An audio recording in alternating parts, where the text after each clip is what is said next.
Hello friends, AmyR here with Prairie Paper and Ink. I'm back with more Halloween creations.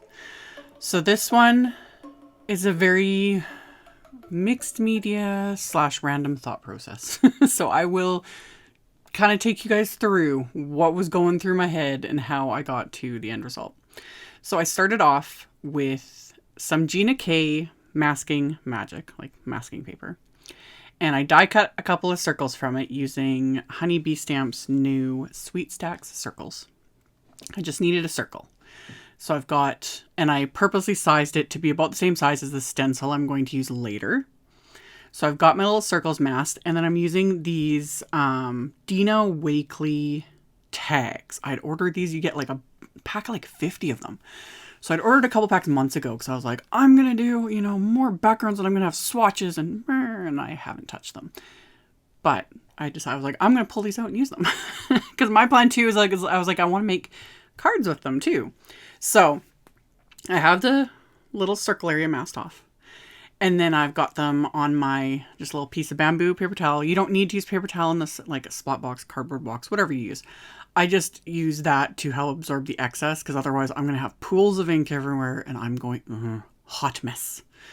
I am clumsy enough as it is and getting my elbows and things. So anyway, I have it in my splat box and then I'm using a combination of Distress Oxide sprays and some of the new Tim Holtz Distress Halloween like Mica spray stains because they're beautiful.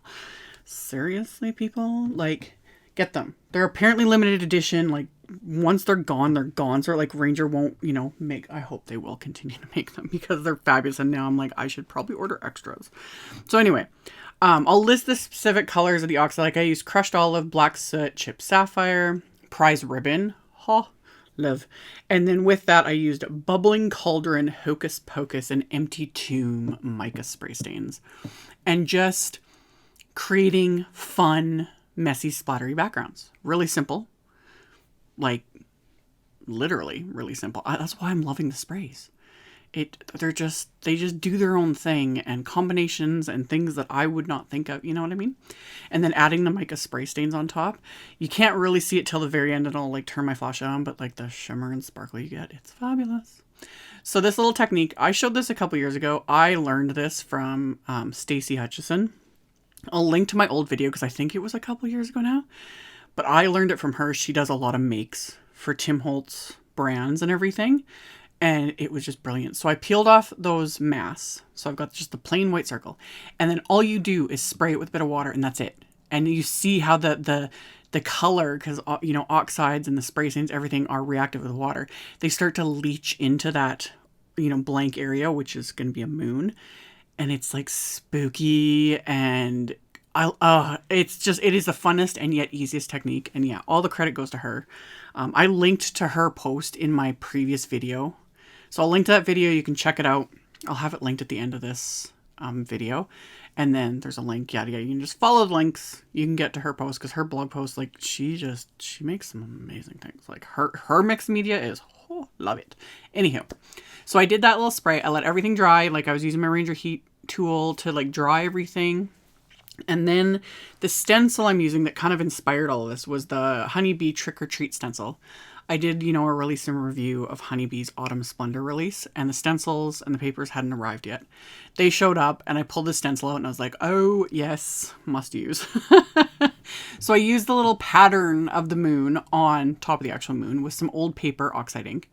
And I'm using these little finger dauber brushes that I showed months ago, whenever they came out. I have extra sets of these now, and I'm liking them for sort of one-off sort of inks. Like I used some white pigment ink. This is Ink on Three's Atelier Shark Tooth ink pad. It goes on a little more white, like any white ink will do this. It goes on a little more white, but as it dries, it's going to absorb some of the color of the background and whatnot. Like those, because again, oxide sprays, etc., they're reactive with water-based medium. Which is fine though. I don't want like stark white clouds. I want them again to be kind of spooky. So I'm just stenciling with that little background stencil and that little blender brush. And then I pulled out some some Ranger texture paste. Distress texture paste will work fabulous as well. And I'm working with just a like metal non-stick craft mat, the one that comes on the travel media mat. Anyway, mix that with some black soot distress paint. I have shown in a ton of videos over the years, like mixing all sorts of things with my texture pastes, you know, to tint different colors. But one of the best ways to tint texture paste is using distress paint. It kind of keeps the color from leaching out. If you've ever experienced that with pastes that you've used, like dye inks, anything water reactive, the color can kind of leach out as it's drying into the cardstock. So if you use paints, like distress paints specifically, it works. And plus, because the distress paints are so pigmented, it doesn't take much. Like I was able to get this paste black. Love it. So, tinted my paste black, and then I'm applying it over the little spooky tree image from the Trick or Treat stencil set, because there's 2 stencils in this set. And love. Love. And then I was like, I'm going to add to this, and I'm going to use the black glitter that also was part of the Tim Holtz Distress release, because hello. So I poured that over. It's going to adhere to this wet paste, and most of it will stay. I will brush off the excess once it's dry, but for the most part, it will stay. But if you are not used to working with loose glitter, you're still going to get bits here and there, and I don't mind it. Although with this, I have like random little black bits, you know, on my face. I was just, you know, I was washing my hands in the bathroom a few minutes ago, and I was like, what is those black things on my face? I was like, oh, it's glitter. So anyway, did that to the trees. I had poured over that glitter, and then I painted the reinforcer of the tag. I decided I wanted it to be more obvious, I guess. I don't know. I didn't want to leave it like the rest of the background. So I just painted it with that black soot distress paint. Again, if you're not familiar, distress paint dries permanently. So same with my stencils, my palette knife, my brush, everything. Like I clean it immediately. I don't let the paint dry on things. It's permanent, like permanent. So I wash all the things, we're good to go. So this is all dry, obviously, and I'm just brushing off the excess glitter over my coffee filter, just so I don't have tons of it coming off. And then this actually took a couple iterations with these little bats. I wanted to add them. So my first thought was just using black ink. So I'm using black soot Distress Archival ink. This stuff is the permanent ink. This can go on, you know, multiple surfaces, yada, yada, yada. I didn't want to use, you know, Oxide or regular Distress ink. I wanted this to not like kind of mix in and react with everything else, if that makes sense. And it looks okay right now, like straight on, like in the camera, but you can kind of see it in like as it's tilted, but as the ink dries, it wasn't as obvious as I wanted it. Like as soon as that ink starts drying, even though I applied it fairly heavily, but I will fix that a little bit later. So again, I was just kind of experimenting. It's like, what's going to work for this? How is this going to work? So I had applied those little bats from the same Trick or Treat stencil set, and then I will come back and actually use paste over that. So while I was letting that just quickly dry, I started working on the piece that I'm going to use for my sentiment. So I just grabbed just another tag, because again, I got like over 100 of them because I ordered at least 2 packs. I forget. I've got tons of them. So put that in my splat box as well. And I'm just using the crushed olive oxide spray and the bubbling cauldron mica spray stain. And I want to create a very solid background. I don't want a bunch of like speckly white areas, anything. I want this solid because I'm going to die cut these. So I did a couple layers with the sprays and then dried that with my heat tool. And then I'm going to add a heavy amount of splatter with black soot distress paint. And I've mentioned this before, but obviously people don't watch every single video. When it comes to black splatter, black soot distress paint is my absolute go-to. People ask me that a lot because, you know, you guys know I love my splatter. But when it comes to black splatter, this is the best one. I don't even bother with anything else. This just works the best. And I don't have to water it down because it's a very thin consistency, as you can see. I just put a couple drops, swirl it around with my brush, splatter, and like a clean off the brush everything immediately afterwards. So that it doesn't permanently, you know, stain, whatever. So my background was completely dry. I die cut it with Honeybee's Boo wafer dye. And then I wanted to back that with the outline wafer dye. And rather than just using plain vellum, I took a couple of pieces of vellum and I just quickly scribbled over them with one of my neutral gray Copic markers. Doesn't need to be perfect. It's not really going to matter. I just didn't want like the starkness of regular vellum because, again, these backgrounds are like moody and dark and all that fun stuff. And then I also just die cut some scraps of gray cardstock with the word wafer die so I could stack those behind the main, green speckly word to give it that bit of dimension that I love. And then I am going to adhere that to the vellum outline so that gray just kind of adds to it, And I purposely colored the back of the vellum because vellum and Copics are just a very interesting little mix. But if you color the back of it, you're generally good to go. So I did all that, and then I trimmed these tags just a little bit because I want to make mini slimline cards with these, and I wanted it to be framed nicely. So I just trimmed down a little bit off the bottom and a tiny bit off each side so that these tags end up being more like roughly 3 inches by 6 inches. So just using my guillotine trimmer to do that. And I did that with both tags, trim them down. If I was going to do a 3 by 6 mini slimline card, because my mini slimlines are 3 1/4 by 6 1/4 usually, I probably would have trimmed this tag down even more just because I like having, my card base frame it, etc. So trim those down, and this is where I went and I was like, no, I need my bats to like stand out. So I just mixed up a tiny bit more of that embossing paste with the black soot distress paint and then stenciled those bats right on top. I just made sure to line up the stencil right on top of the original bats and then added the paste, and that made all the difference. It made them stand out and way more obvious. So again, it depends on the look you're going for. So if you want them more kind of muted in the background, you can definitely just do the ink blending, but I wanted them to kind of stand out because I don't know what it is, especially again at Halloween time. Like I've said, I don't like spiders, but for Halloween creations, love it. And same with bats. Not a fan of bats. Not, although thankfully they don't, come around. It's the fluttering. Ugh.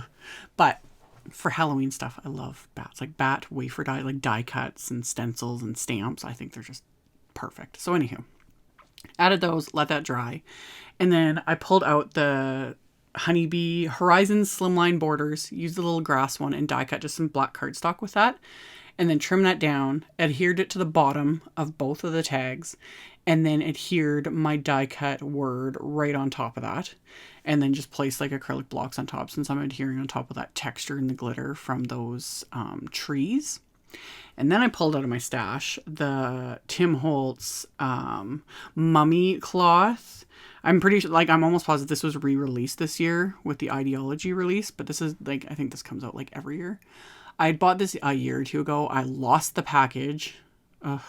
And then I found it again this year.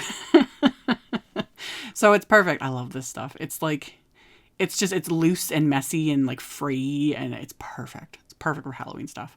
So I threaded that through the tags, and then I just took some, this is just like jute cord or something like that, or burlap string.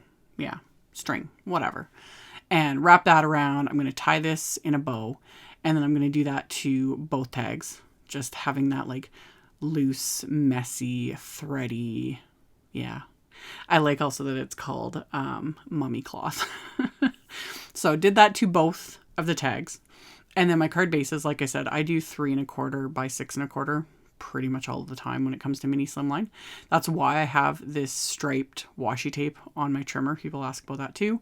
The edge, like the right hand edge of the striped washi tape, marks the 6 1/4 measurement. And then I have a Sharpie line just down that washi tape that marks the 6 1/2 inch measurement on my trimmer so that I can easily cut card bases for mini slimline.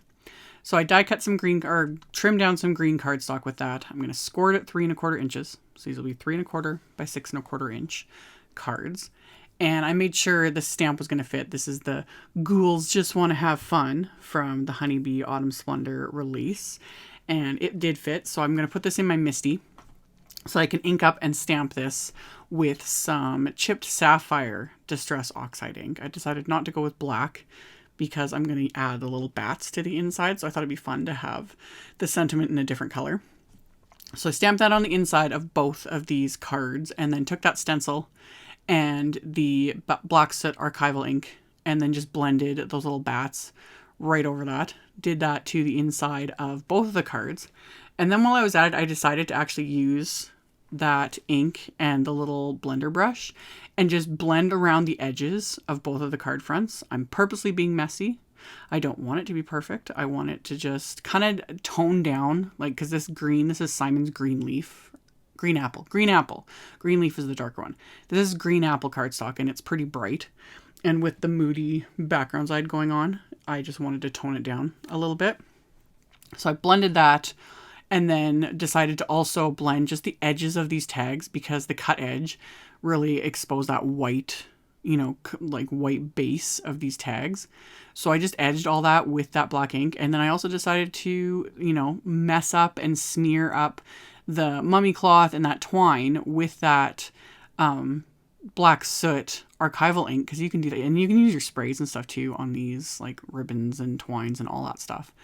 But it just kind of gave it that little extra something, you know, that dirty, sooty look. So just blended over that.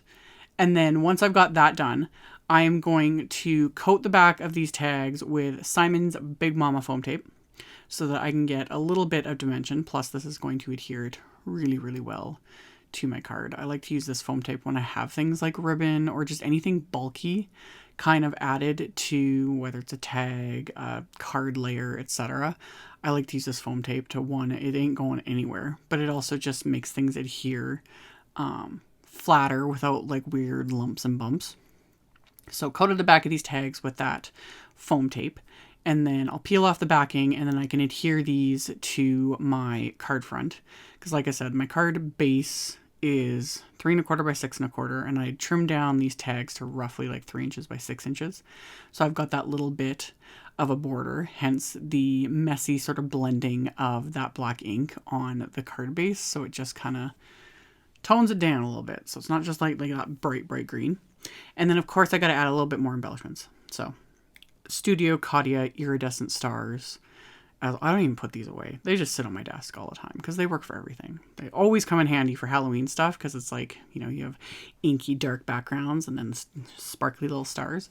But then I use these all year round. So adhere those into place with just little dabs of the precision glue, and then let that glue dry, and it dries clear so you can't see the adhesive through those little stars. And then, yeah, trying to show with my flashlight, like just the shimmery sparkle in these backgrounds. Like I didn't use those mica spray stains heavy on these, but that shimmer is there. Like, love it. It just kind of peeks out here and there. And then you've got the sparkle of that tree, and even the sentiment has that green, like bubbling cauldron sparkle as well. And yeah, like my camera's just like, what is happening right now? But yeah, shimmer and sparkle, and just I had so much fun making these. So as always, I will have a link to that other video at the end of this one. You can follow those links if you haven't seen that video. And then in that one, I linked to the blog post too, and then to Stacy's original blog post. And then I will have a link for this, for the supplies, etc. That will be in the description box below the video. I'll have a link to my blog post for this with picture links to everything, so you can check that out below if you are interested. Thank you all so much for watching and subscribing, thumbs up and commenting, and I will see you very soon in the next video. Bye!